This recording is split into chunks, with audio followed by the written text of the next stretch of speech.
We're back, and we're talking about Pal World. The big thing about Japanese copyright law is it doesn't allow for transformative works. Yeah.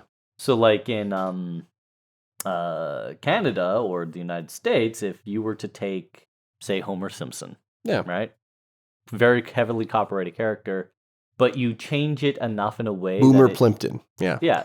But you change it enough in a way that it is clearly a parody. Yeah. Then that is considered a transformative purpose, and it is A-OK to use it. Yeah. Japan doesn't allow for that. Hello, and welcome to Basements, Vaults, and Catapults. I'm one of your hosts, Aaron. And I'm Trevor. And here we're going to be looking at games, genres, and the things that we enjoy in gaming. And to do that, we're going to randomly select a genre each episode. Yeah, so we'll give a brief rundown of that genre. That's when we'll select 2 games. One of these games will be something that we want to catapult into glory, while the other will be cast into the fault lines, riddling our basement lair. The catch, and what we hope will be the fun part, is neither of us will have played, or at least heavily played, any of the titles the other has selected. Yeah, so we'll take those titles, the best, the worst, and we're going to divide it up. We're going to give them about an hour of playtime. We're going to meet back up and chat about our experiences. That's where we'll give our own opinions of the other's game, celebrate where we agree, and refrain from murdering each other in cold blood where we disagree. Yeah. Babality. Friendship. Friendship was so weird. After all, not everyone can have a perfect opinion. Yeah, and that's it. We hope that you'll join us, listen in, maybe be inspired to try a few titles along the way, or, let us know exactly why our opinions are trash. Thank you for joining us, and remember, ain't no party like an S-Club party. Because an S-Club party don't stop. There you go. Yeah, that's a throwback. That's a throwback. Do you remember the weird RTS era of the early 2000s? Yes. And there was this one RTS, I forget the name of it, I forget almost everything about it, except one faction was kind of like a Industrial Revolution Venice. Okay. And, back in those days, if you clicked enough times on a unit, they would say funny little Easter eggy things. And one of the Age of Legends, maybe? Anyway, one of the things Rise of Nations? No, not Rise. One of the things that one of these units would say was like, best part about a clockwork party is a clockwork party don't stop. I love it. And you know what? Pop culture is great. And you know what? Really, though, when I think about a throwback, I think that when you're old enough to do a throwback, you're probably throwing out your back as well.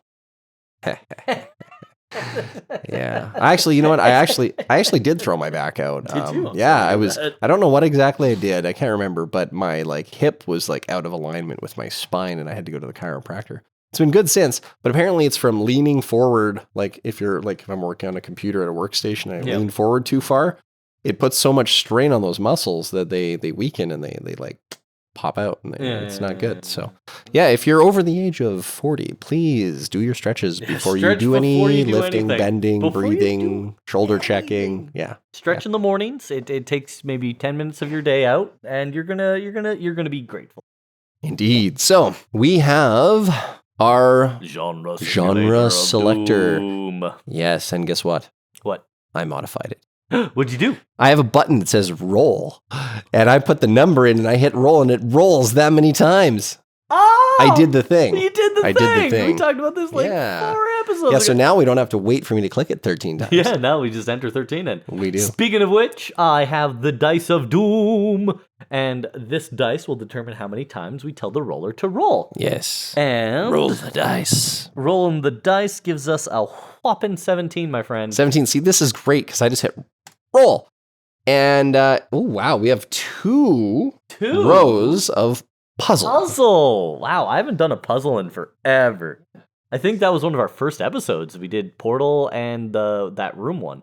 Yeah, we did puzzle was episode 0. Whoa. So that was our test episode. That was our test. Trying to figure out if this was even a thing we wanted to do together. Yeah, exactly. So this is nice. It's kind of going back to it, Going back to the beginning. Yeah. I like it. So, and this is episode 29. This is episode 29. Which means next episode, we're kind of just going to fart around, pick something fun. I've got a couple ideas. Yeah. But it's going to be a special episode next episode. Yeah, we might even stream it, see what's up. Yeah, well, we'll definitely stream it. We'll definitely definitely OBS it. Yeah. We'll definitely YouTube it. Because those 10th episodes are very special. We get to do whatever the heck we want. Yeah, it's great. We're like Homelander. I don't want to be like Homelander. Well, I just mean in the sense that we can do whatever we want. Yeah, oh, well then, okay. Yeah. My mother loves we played Pulsar together. Oh, yeah. And my mother absolutely loves that moment where you're like trying to hold down the fort and explain everything, and I'm already whipping around. Yeah. And then out of nowhere, I turn around and shoot you. And then shout, mutiny! I She know. thinks that is the funniest thing ever. She rewatches it. Yeah. We both have a very interesting sense of humor, so it's nice to capture that. Mm-hmm. Yeah. So puzzler game. Puzzler game. Puzzlers. It's a puzzle. I don't have many. I too do not have many. Not in my library. I mean, other than Portal, which I still love. I love Portal. I love the idea of Portal. Yeah. But yeah, I don't. Well, and you played Hellpoint, and I played Elden Ring. Oh yeah, we played Souls-like last So episode, and it's I think that was probably our most angry episode we've played in a long time. yeah. I haven't edited that one we were yet, both but so mad. Souls-like games are rough. Anyway, Ugh. so puzzler games. So Yep. the last time you got to play a good puzzler, I got to play a bad puzzler. But today, unfortunately, I played Elden Ring, so I get to play another bad puzzler. The circle goes round. Foiled again. Foiled again. I played Hellpoint. And I mean, we totally hit simulator, and I'm going to do TCG. oh yeah, No. oops, that's so weird. We hit simulator, So and weird. we're No. both going to play TCG. You know what? I mean, we could literally do that we next could episode. do the magic of editing. That could be fun. Are there any? Well, we'll talk about this next episode. But if there's any brand new games coming out that we both want to buy and we're committed to financially, when we'll never recover from it, Yeah. then we should maybe do a special. Subnautica 2 is actually on the Steam storefront, and they're going into early access in January. Oh, really? I didn't even know there was a Subnautica 2. Yeah, pull it up on your store right now. Ooh. If you don't know what Subnautica is, you are missing out. It is a fun little game. Base building, ambiance. Oh, the thalassophobia is real in Subnautica. Oh, dude. Yeah, so if you put it on your wish list right now, Yeah. you're going to be added to the early access list. And I don't know how they're going to do early access, whether it's going to be like only a certain amount are going to be selected, or if you buy the game in early access, you have access to it. But they're committed to early access. Multiplayer.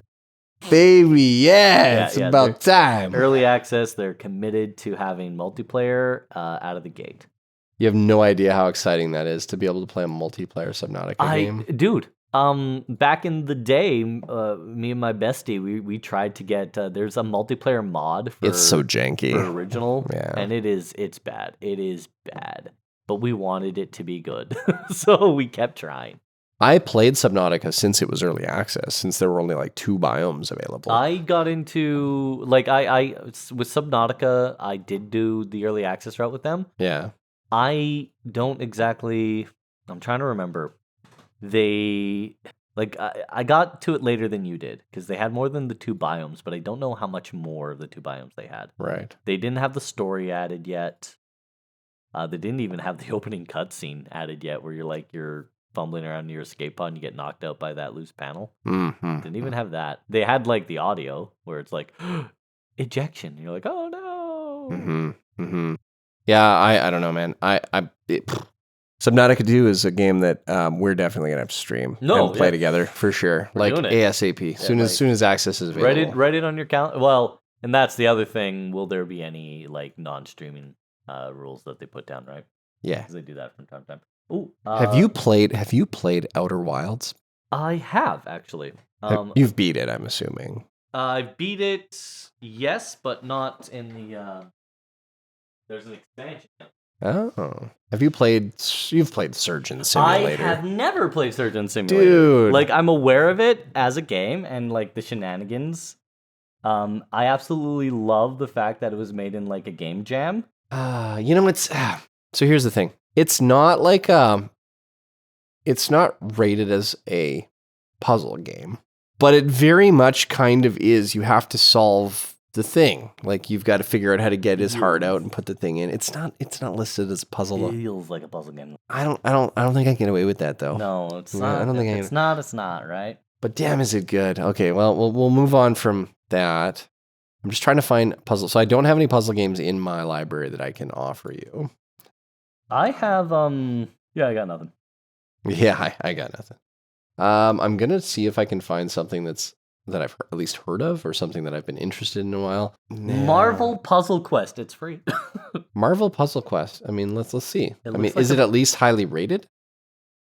It looks like it's positively looks rated. like looks like it's not puzzles. It looks like I was about to say it looks more bejeweled.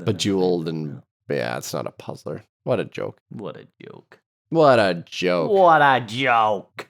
UFO 50. Oh, so there's one called Dungeon and Puzzles. Dungeon Puzzles. It's $2.24. It is rated very positive. Okay. Dungeon and Puzzles is a dungeon adventure themed Sokoban game.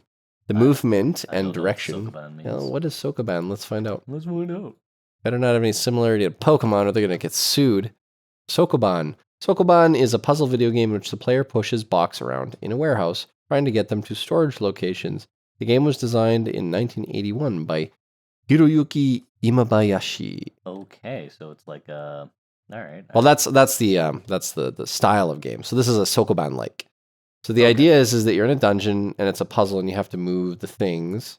Yeah. It is ranked very well. Okay. Puzzles, chill music, and cute art. I mean, from Coeur de Liqueur. That is the review. Yeah. So difficulties, like, not too hard.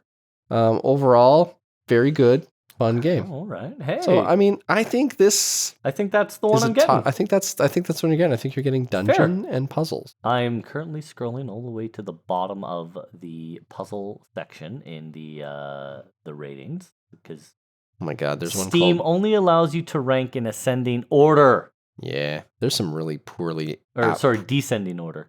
Yeah. I want it. Give me an option. It's not hard, Steam. Give me the option for ascend or descend. There's some very poorly named puzzle games, I can tell you right now. That's okay. How is this positively rated? A Naughty Girl. It's a casual puzzle game where you reveal gorgeous gym girl pictures while you relax in 3 difficulties of puzzle. The fact is, the word naughty being thrown in there, all of a sudden there's a niche group of people that will buy that game. Right, and they will only yeah, I get it. There's a lot of not well-rated puzzle games though. Like mixed or below. I'm trying to find it. I'm trying to find them. There's one that's actually just a jigsaw puzzle game. It's called Puzzle Ultimate, and it's literally 2-dimensional like cat pictures being put into a puzzle. So it just generates images and breaks them into pieces, and then you have to put it together. Did I ever tell you how much I fundamentally don't like putting together jigsaw puzzles? No, you know. My mom bought me a jigsaw puzzle one year. What does Tomb Raider do? Like, I guess some of it's puzzly, but like, come on, guys. And I'm not upset that I got a jigsaw puzzle as a gift. Yeah. I'm not motivated to put it together because I don't like doing puzzles. You don't want puzzles? Yeah, because I mean, you put it together and then you just throw it back in the box and shake up the box, do it again. Yeah, it's fun. There's one called Puzzle Games Procedural Generation. That looks terrible. Right, Puzzle Galaxies. Man, the puzzle group out here is like really just backing it up. They're like, we love puzzles. You know, some people just love their puzzles. All right, I got Puzzle Quest 3, 15 puzzle, Puzzle Ultimate, Triple X puzzle. Oh my gosh. Which is just an interpretation of the game 15 puzzle. Right. So it's a mod. Puzzle Quest Galactic. What is going on with this? I mean, it's just... I mean, again, like, I'm like Myst, Riven, like, give me some cool puzzler games that I gotta solve things, you know? Paradise Puzzle. Move the gems in the stage so it's more Bejeweled than any. Yeah, Bejeweled, you're not a puzzler. You're not. Gunspell 2, Match 3 Puzzle RPG. How about Farm and Puzzle? Farm and Puzzle. It's 72 cents. All right. It is mixed ratings, mixed reviews. It's a puzzle, sports adventure, indie puzzle, 3D funny. That's too much. Their goal is to go through all the areas without leaving an empty space. Seems very It's too much. It's Boring. too much. It's very You're doing boring. Too much. And you know what? Hey, I'm getting a bad game, so it can be boring, it can be terrible, it can be bad. That's kind of the point, Yeah. right? Yeah, absolutely. Puzzle Ball. What is Uptasia? Indie casual puzzle level editor. Hidden object city builder? What the heck? Puzzle Monarch Supernatural. Oh, this is a mobile game. Yeah, most of these probably are. Again, I'm gonna start doing the world of service, and I'm gonna spend like a couple hours every week highlighting and tagging mobile port as a tag. As well you should. And then I'm going to block all tags of mobile port. You're a hero. You are blocked. You're doing God's work. You are blocked. Puzzle Monarch Nile River. Man, the puzzle community's out here in force. Just like, this is a puzzle game, it's amazing. Time Gap. Free to play, hidden object, adventure, casual. Done. You're playing Time Gap. Time Gap. I mean, that at least sounds cool. Time Trap? Time Gap. Time Gap. Okay, I found Time Trap. Time Gap. All right, let's see. Time Plunge Gap. deep in a whirlwind adventure with the Time Gap hidden object mystery game. Unravel wonderful facts about Alexander the Great, Cleopatra, Napoleon. Wow. Lincoln Neapolitan and ice cream. Einstein as you try to save the day. Well, okay. Oh, yeah, it's all Bejeweled again. Which Time Gap? Time no, Gap. There's some hidden object stuff. Is there? Okay, well, I mean, we'll see. I'll give it a shot. You know what? I'll give it a try. And there's there looks like there's some bobble, like bubble, whatever. It looks like they've just combined a bunch of stuff together. Yeah, it does, doesn't it? Oh, yeah, I'll give it a try for sure. Let's. Heck yeah. I'm gonna check. Like I'm gonna keep looking for about two more seconds here. Operation Tango is amazing. Have you played Operation Tango? Operation Tango? I've not. What is Operation Tango? It's 100% a multiplayer game. Okay. And you play. You have to have your second player. Like, you can't play this alone. But how it works is one player is the agent and the other player is the hacker. Okay. And you're trying to infiltrate facilities, and you need to use each other to get there. For example, the first mission, you're trying to infiltrate a software development company. Okay. And so the agent picks the lock and gets in, but they can't get any further because everything's mag sealed. However, there's an unsecured terminal that they can link the hacker to. Now the hacker can generate them a user ID. Okay. And a employee pass, and then the agent can then go further into the facility, and then, this area is being protected by cameras. They can get the hacker uploaded into a CCTV point. Okay, and cool. now the hacker can deactivate the cameras. I like it. It's really interesting. Like, there's a lot of really cool things about it. Did I ever tell you about the time that I accidentally found a live video feed to the offices in NASA? Oops, no. Yeah, we'll talk about that in another pre-banter. That'll be something else. Yeah, their webpage in 1997, their webpage was being hosted on the same network as their security cameras. Oh, oops. And so if you started playing around with their website and different ports and open ports on the same IP ranges, you could monitor their security cameras, and you could watch guys in their offices picking their nose. It was a good time. It was a very different world back then when I used to just like muck around with people's websites and see if there were any unprotected ports and IP ranges. Hacking used to be easy, man. Used to be so easy. Okay, looks like you are playing Shell Girls and Puzzle Skulls. No? Maybe. Yeah, how about no? That looks a little weird. I'm up for anything. Puzzle for kids. Yeah, definitely. Yeah, right. Oh my gosh, that's actually puzzles. More jigsaws. Super Puzzle Sisters.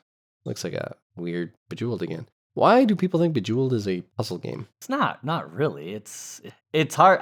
What would you consider Bejeweled, right? Like, Bejeweled would be like I would call it a time waster. It's a time burner game.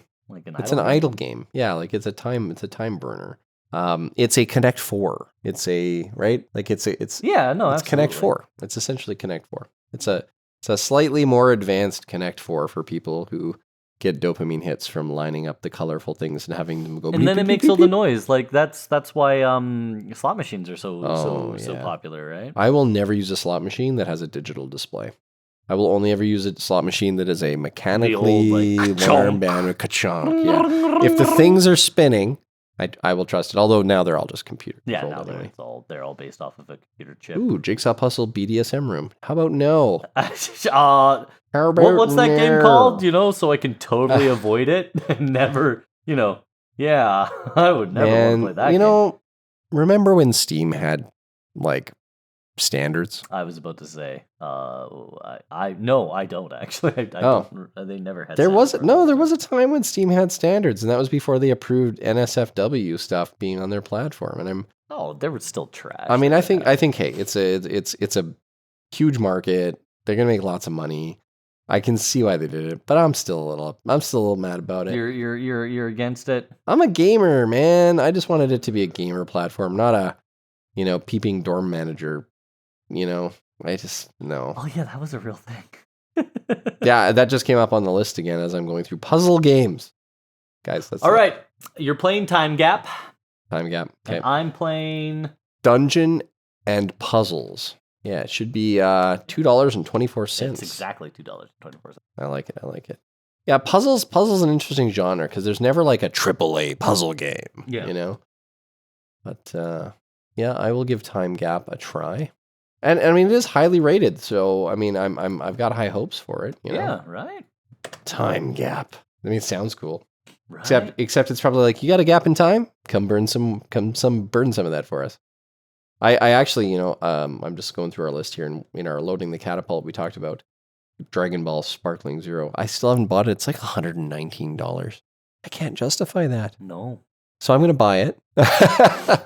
No, I probably won't for a while yet. I'm trying to wait for it to come on sale, and then I'm going to buy an Xbox controller, and I'm going to learn how to play with a controller. Yeah. All right, so Dungeon and Puzzles. I'm getting Time Gap installed. Well, Dungeon and Puzzles is already installed on my end. Oh, good knuckle crack. Yeah. Well, we'll try to get an hour out of this. I don't know if we'll get a full hour out of these little puzzle games. Yeah. But we're gonna give it a try. Good gosh, college try. Speaking of which, Time Gap install 500 megabytes. Really? Mine's only 28 megabytes. Well, yeah. Mine's probably full of crypto viruses. Yeah, I was like, yours is half a gig. What is going on? I'm about to get hacked. I'm actually going to run a Malwarebytes scan on it just to be on the safe side. Yeah. 500 is a lot for not a lot. 500's a lot for a bunch of junk.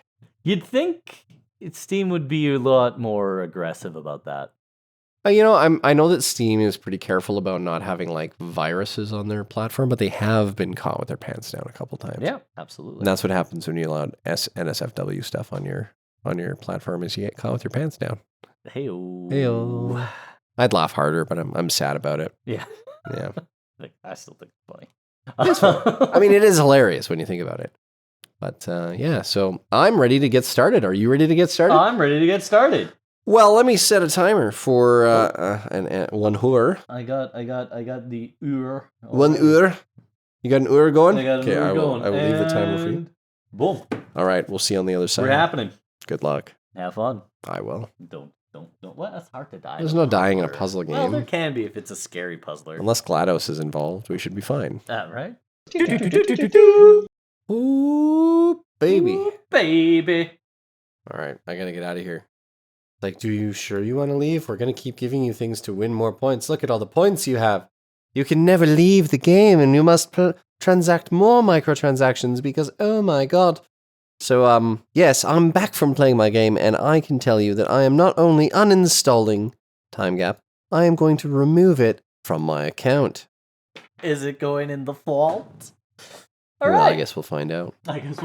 On that note, hey everybody, thanks for tuning in. And we're back. We're back. We've gone ahead and went through, played we only got 45 out of this one, mostly because I couldn't make Trevor play another 50 minutes of what he was stuck on. I had used up all my items, and I had burned through all the little items that you. So you spend energy to be able to do the puzzles. And when you run out of energy, Guess what? For $2.49, you could buy more gems to buy more items that get you more energy. Puzzles. Play more puzzles. Yeah. Ridiculous. Ridiculous. Redunk. Turning you into Snape cross-dressing as his mother. Wearing his grandmother's clothes, was it? Yes. Snape, yeah. When he goes, ridiculous! And it makes Snape wear his grandmother's clothes. Oh, I don't remember. Oh, Harry Potter. Wonderful. It's been a minute. I wasn't... Like, I read Harry Potter. I'm not going to sit here and say I didn't. But I never got past Order of the Phoenix. Okay, yeah. In terms of the novels. Gotcha. And I never got past Goblet of Fire in terms of the films. Okay. Yeah. Gobbledygook of Fire, yes. So, Dungeons and Puzzles. Why don't you give me... And, I feel like I failed to talk about the publisher and the developer. And I always try to, give a shout out to the publisher and the developer. Yeah, so, absolutely. Then we also didn't really talk about what puzzle genre is. But, I mean, puzzles are part of everything. So, puzzle genre's kind of puzzling, actually. Yeah, I don't feel like we needed to explain puzzles, but at the same time, in case, you don't know what a puzzle is, it's where you have to use your brain to solve a specific problem. So arguably everything has elements of puzzler. Yeah. But puzzle games specifically focus on that mechanic. Tomb Raider, for example, has puzzle rooms. But they're a very small aspect of the game. A lot of it's about platforming and the looting shooting. Yeah, like Skyrim had the dungeon puzzles where you had to rotate the things to match them and make them all snakes or make them in the right order to open the door. That was real hard. I mean, it was a puzzle aspect of the game, but it was kind of dummy proof. Yeah. Sorry to those who couldn't solve it. Yeah, especially if you. I mean, yeah, there was aspects of I didn't know that this was I didn't know to check the claw in my inventory. I get that. Yeah, so Dungeons and Puzzles is, it basically says, movement and direction are restricted. The adventurer's ability can be changed by equipment at hand. Think through every step, destroy every monster, and find a way to the end of the dungeon where the treasure awaits. It is developed by Necolist. Yeah. And the publisher seems like a combination between Digital Crafter, Necolist, and Light of Creators. And it looks like a cute little fun game, kind of in the style of maybe an early Final Fantasy-esque, or maybe an early Zelda. It was kind of like that top-down pixely graphics from the SNES Genesis era. Yeah. Honestly, it gave me, the graphics-wise, called back to Shining Force, which was a tactics RPG on the Genesis. Cool. Well, why don't you give me a little delve in Dungeons and Puzzles? What was your experience like? Well, it's a fun little game. And the whole idea of it is you're your little dude. And you can only move in the cardinal direction, so up, down, left, right. And you don't stop until you hit something. So if a monster or a wall, or there's some special environmental things like stools, you'll stop on a stool. Nice. Or if you're going over an item pickup, you'll stop on the item pickup. If you stop on a stool, does that make it like a stool softener? No, it makes it a stool stop. Oh, stool stopper. That doesn't sound like a good product. No, it's a bad time. But, and the puzzle aspect, of course, comes from using your movement and your items to kill all the monsters on the map or the room and exiting the room. Nice. So it's very clever. It's uber simplistic, but simplicity does not translate into ease, right? It's very simple at the heart of it. Sudoku is a very simple concept. Right.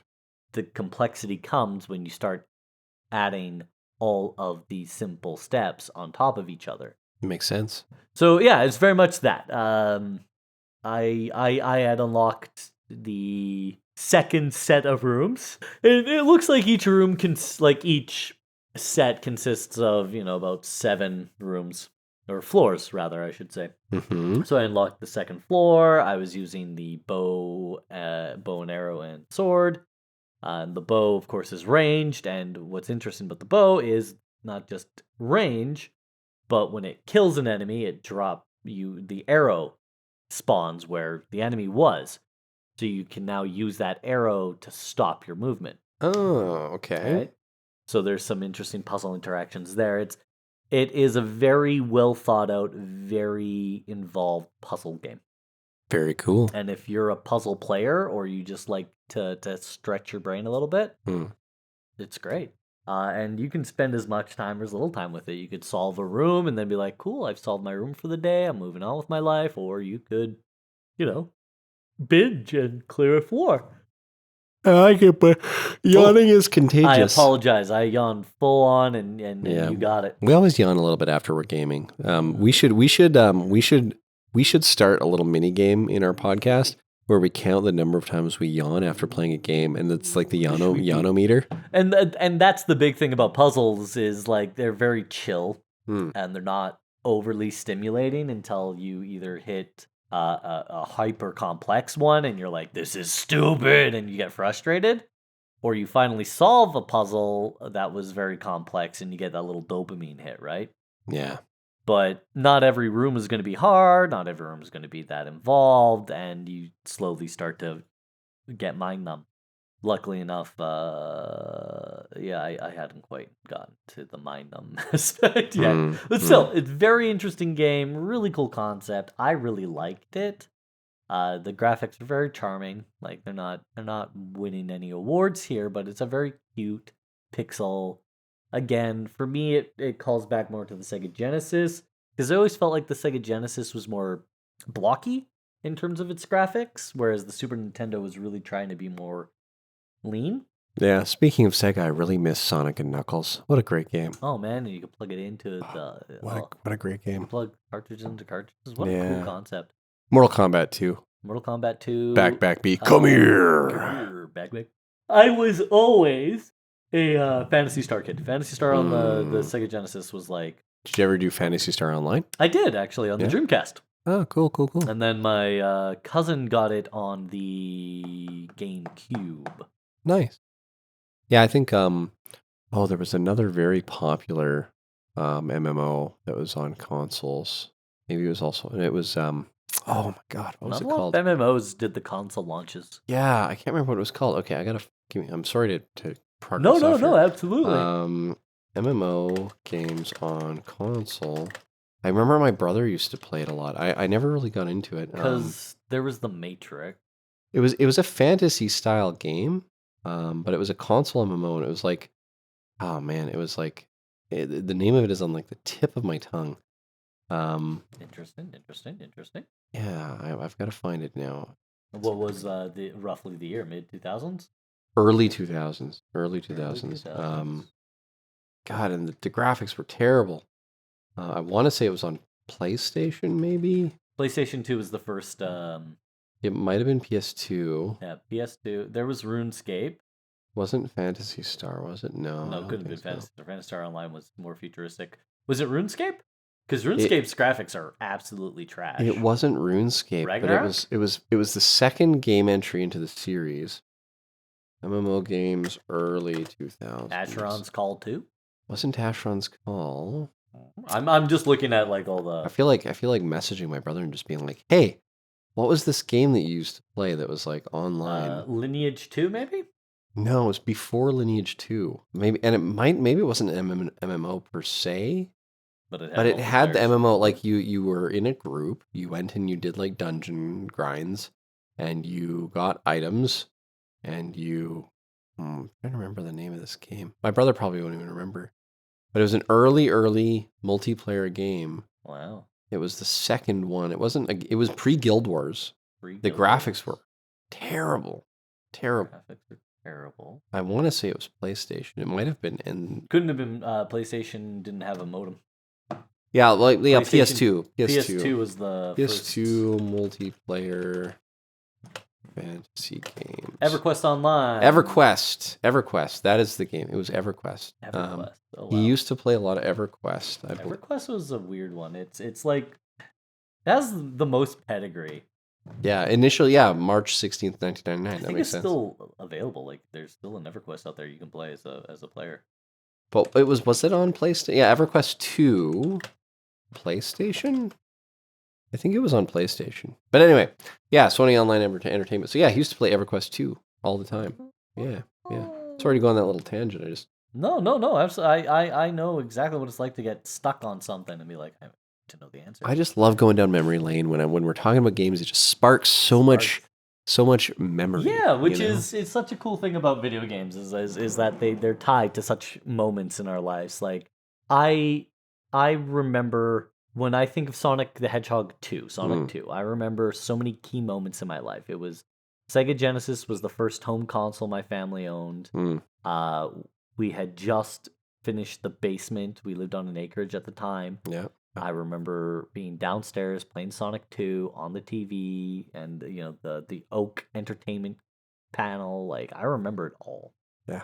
But anyway, that's besides the point. We're talking about Dungeons and So Puzzles Dungeons and Puzzles. and graphics and art. Again, cute, charming.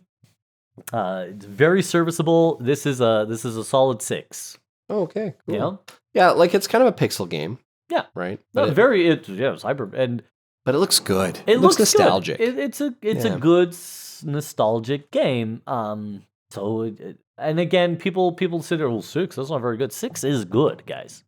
Yeah, like 5 is it'll pass. Yeah, 6 is it could use a little improvement. Yeah, 6. But it's still I would passable. like to see some variety in the level structures. Like it's all dungeons, right? Dungeons are very boring. So, and I know why the developer did that. Probably because it's maybe 2-3 people working on this game, Yeah. possibly even 1. Yeah. Right? You don't want to go. You don't want feature creep. You want to be able to say, okay, bang, I've banged out this art schema. Mm. Now I can assemble everything based on these, and life is good, right? Yeah. You want that, and I can respect the choice. Nice. So it's a 6. I like it. Music, audio, again, very simplistic, nice music. Like again, it's background noise while you're working your way through the puzzle, Mm-hmm. and eventually it just became background noise. Yeah. So how do I score that? Do I say, well, it because obviously it served its purpose, right? But you could just as easily grab your Spotify playlist or your favorite podcast Yeah. and listen to that while you're doing these puzzles. So serviceable, nothing amazing. Again, a 6. Fun. And puzzle games, you require a lot of concentration, right? Yeah, you got to think your way through You're it. thinking. So you're busy thinking. The audio and the music is certainly not at the forefront of your Yeah, concerns. it's something you push to the back. Gameplay. Gameplay. The gameplay was perfect. Oh, there's the actual timer. There's the actual timer. The gameplay was perfect. Like it is exactly what it wants to be. It's doing exactly what it wants to do. There's no wasted movement or wasted. No, everything served a very cool purpose. Everything is well thought out. Nice. So gameplay wise, even though I'm not a big puzzler guy, as far as puzzles go, this was a 10. Oh, wow. This was a 10 for gameplay. Like they nailed all the things they needed to nail. I like it. So absolutely astounding in that regard. Nice. And then of course we get to fun. And fun is tough with puzzles because it turns into a grind at certain points where you get stuck on something where you get in your own way because you're thinking the solution has to be this, but no. Yeah. Were you getting the dopamine fix though? Yes, but not as often as I would have liked. Okay. Right? Because for me, this game suffered from either the puzzles were too easy.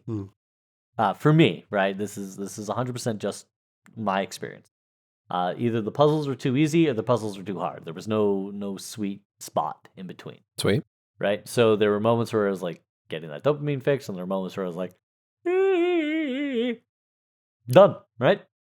And the only interesting part to me, and the part that had replayability, was the fact that there were masteries, and to master a room, you had to do it in a certain amount of moves. Right? Oh, so that was kind of cool. That was a neat addition, and it adds replayability. But what if you're just doing both of them at the same time, right? You're beating the room and mastering the room. So anyway, for that and that alone, I'm gonna give the fun a 7.5. Okay, yeah. So I like that. Very cool.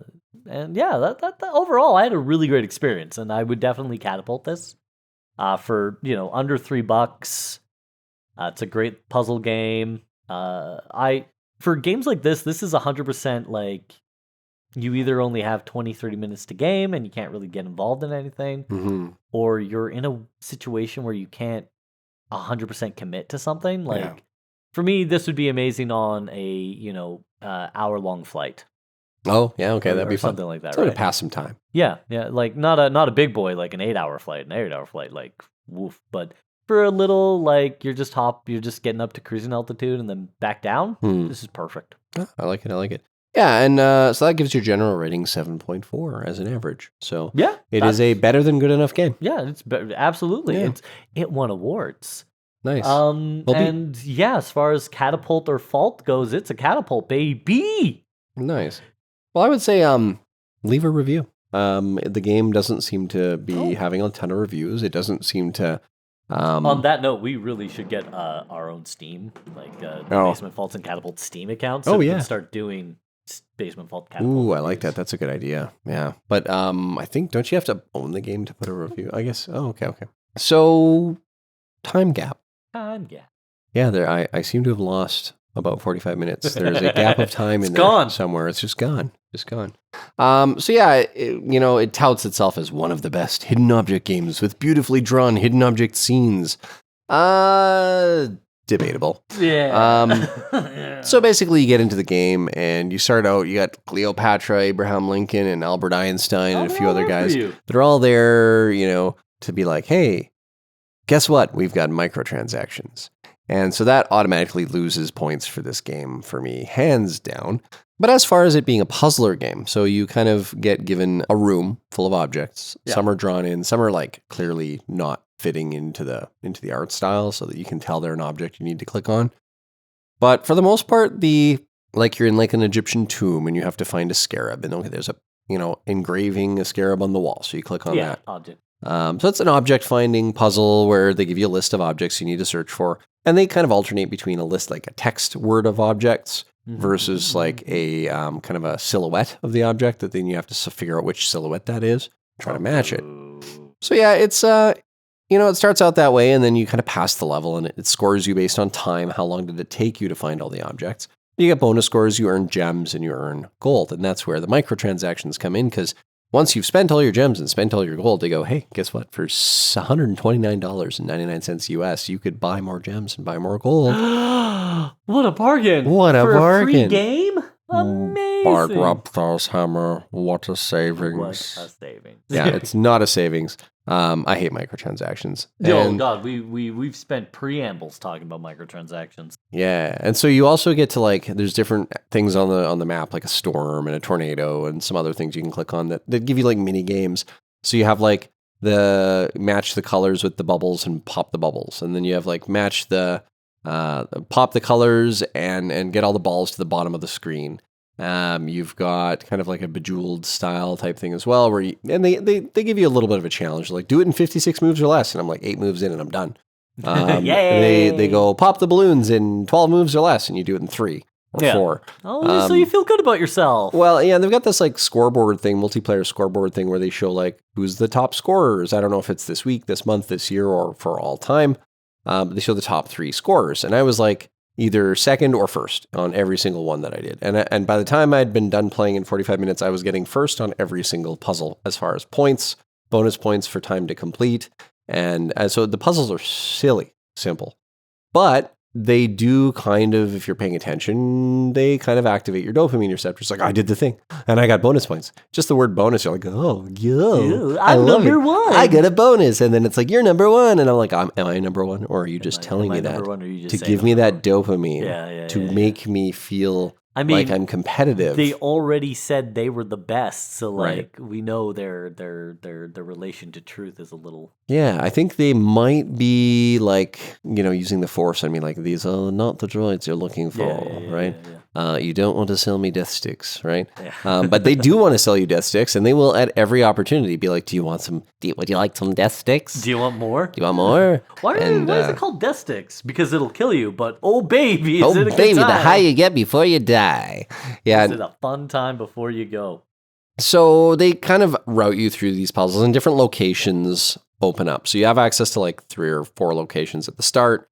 You have to be a certain level before you can access the other locations. Oh. I got to level 6 in 45 minutes, which they just keep feeding you more. But eventually I ran out of energy. And because it's a mobile ported, time waster, microtransaction focused game, their goal is to make you think you're doing well. Their goal, just like a casino, their goal is to make you think you're doing well, get you addicted, have you feel the dopamine, which I did. I could feel the dopamine You were flowing. getting it, baby. I was getting the dopamine, right? The more I solved, the more I got bonuses, the more they showed me that, hey, you're number one, you're in first place, you should keep going. The thing is, I'm so used to how dopamine affects my brain that I can go, oh, look, dopamine, yay. It's a noticeable thing when I get a little bit of an excitement or an adrenaline rush from something, and I go, hey, wait a minute, this is probably by design. Yeah. And because it's a microtransaction game, I don't trust it. No, as well you shouldn't. Right? Microtransactions, they don't respect you, and their sole goal is to screw you out of as much as they can. Yeah. Now, was the game fun? I think for people who play this game on the regular, I mean, good for you. Have fun. Yeah. Please don't spend any money. It is free to play, and that's kind of the trope with free to play is we're going to try to microtransaction you to death. Yep.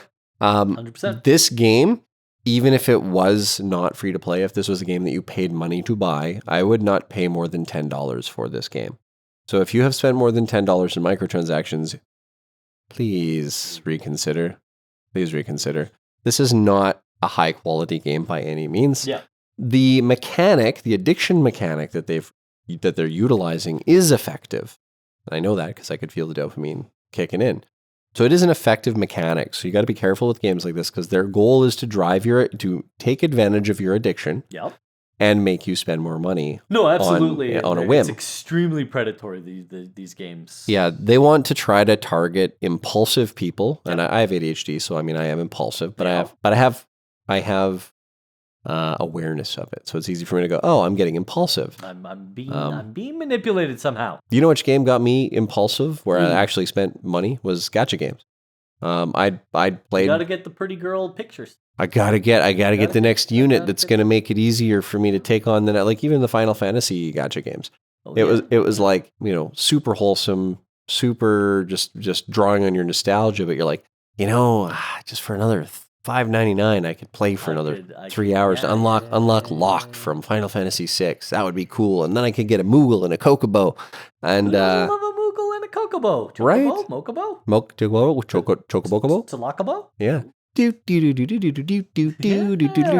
just the song gets you. I know. I love that. I had that as my ringtone for years.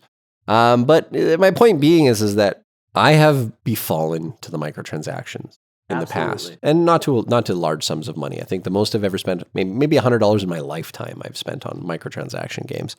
But now I avoid it, and I won't even play it if it's got a microtransaction mechanic.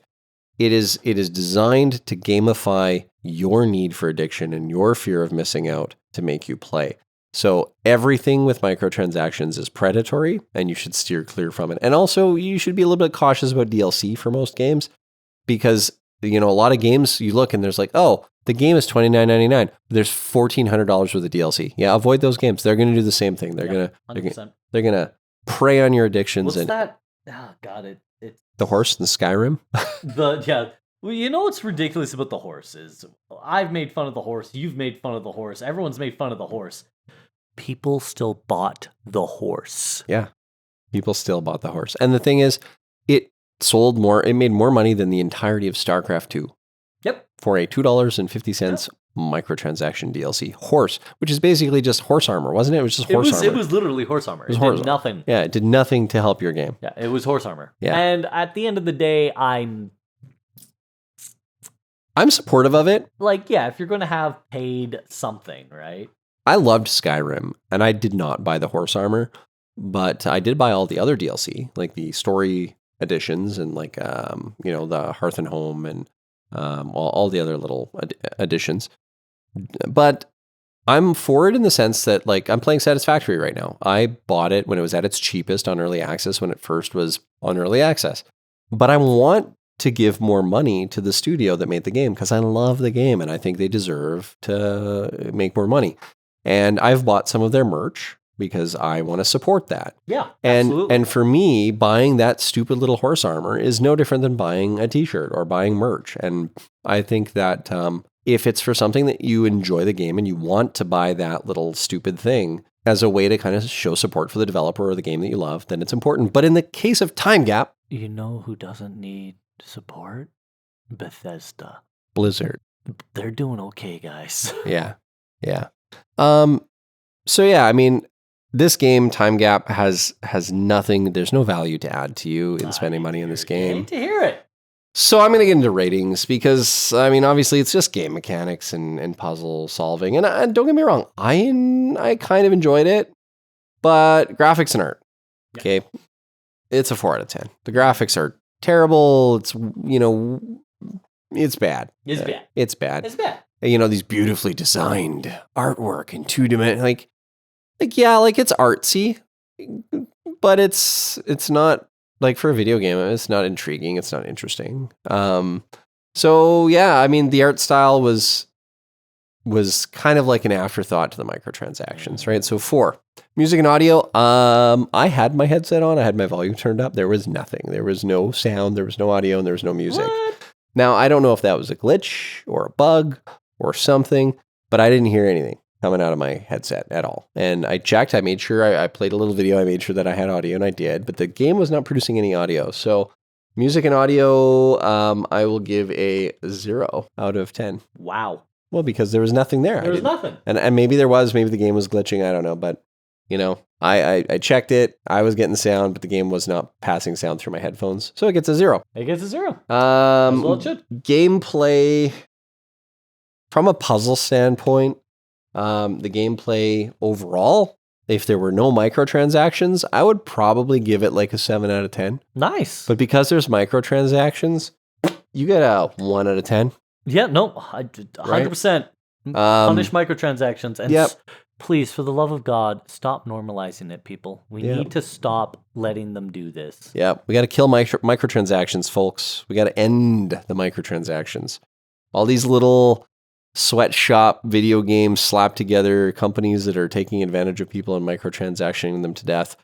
None of these companies are doing anything interesting. They're not adding any value to society. They're not adding any value to the video game industry. If anything, they are filling it with riffraff and crud. Trash and crud. Yeah, we're going to have to go back to the Nintendo Seal of Approval days. Do you want to go back to the Nintendo Seal of Approval days? I mean, that wasn't so bad. Well, yeah. Okay. Except they're suing everybody. They're suing everybody. I don't like them either. So fun. Again, if there were no microtransactions, I would say I had a 7 out of 10 fun time with this there game. You go.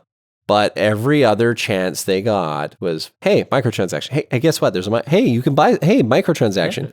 So 1 out of 10. I did not enjoy the fact that they were constantly harassing me for microtransactions. So the general rating for this game is a 1.5 out of 10. And it is, I'm not even going to throw this in the fault. I'm going to flush it down the toilet because it is a turd. Oh my It is a turd. It's a bad game. Microtransactions suck. No, get out of here. Get out of here. And mobile ports, guys, there are some good mobile ports out there. Yeah, but I would say anything on Steam that remotely smells like a mobile port, please tag it as such and then block it immediately. And then send us an email at bfcpcontact@gmail.com and let us know what it is so we can tag it and we can also block it so that we don't have to play this cruddy crud that is on. Which sometimes we have to play the cruddy crud. We'll play the crud so that you don't have to. Exactly. Yeah. We're here to let you know what's worth it and what's not. And today, Time Gap, not worth it, but Dungeons and Puzzles. Check it out if you're a puzzle player. Dungeons and Puzzles. There was an old game that was like a prison escape game that was on demo discs back in the 90s. Prison Escape Game 1990s demo discs. I don't remember what it was called exactly. There's a lot of people on here that are talking about it. It was 2-dimensional, but you had blocks, and in order to get out, you had to adjust the blocks in order to get the guy out of the prison. And he was like this 2D animated, really odd looking dude, and he would just kind of like grab the handlebars and shake them or grab the prison bars and shake them and move his head around. Okay. I don't remember the name of it. And you know what? I can't seem to find it.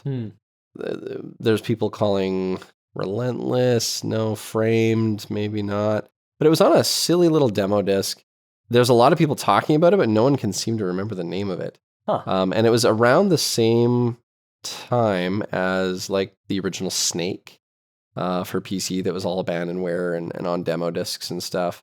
It was like 1999, 94 to 99 demo discs. But Anyway, moving on. Dungeons and Puzzles reminds me a lot of that, and I really enjoy. You bought it.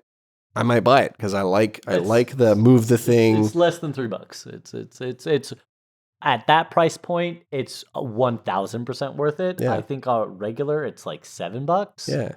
And even at that price point, if you like puzzles, it's worth it. And the kind of puzzles that I loved as a kid were the ones where you had to kind of shuffle things around in order to get something or get to a key or get to an object or get to an item. And it was like, you almost had it and then you're like, I made a mistake 10 moves ago and I have to go back and move everything back and then move that one block again. So yeah, it's exciting. It's fun.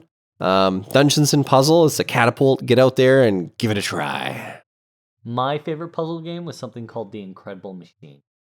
Incredible Machine. We've talked about the Incredible Machine before. Yeah, I think you had me add it to a wish list or a GOG list or something. Maybe. I don't know. Yeah. Yeah, it was fun. Anyway, that is our time for today. It is. Thank you very much for joining us as always. And remember, good luck. Have fun. Don't die. Take care. We'll see you next time. Bye. Bye.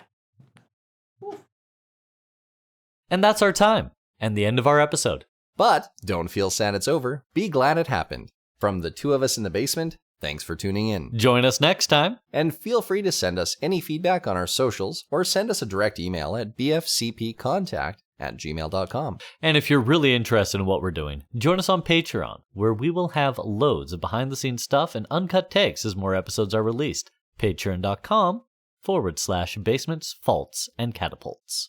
We're always excited to hear from you because we love engagement. We look forward to our next catapult launch and hope you can join us for the ensuing chaos. Good luck. See you next time. But then when they were like, but Q's actually immortal, we actually added that. I was like, you know what? You should have just stuck with Q is done now. Yeah, that was more. Right? The weight of that was totally worthless after they were like, just kidding.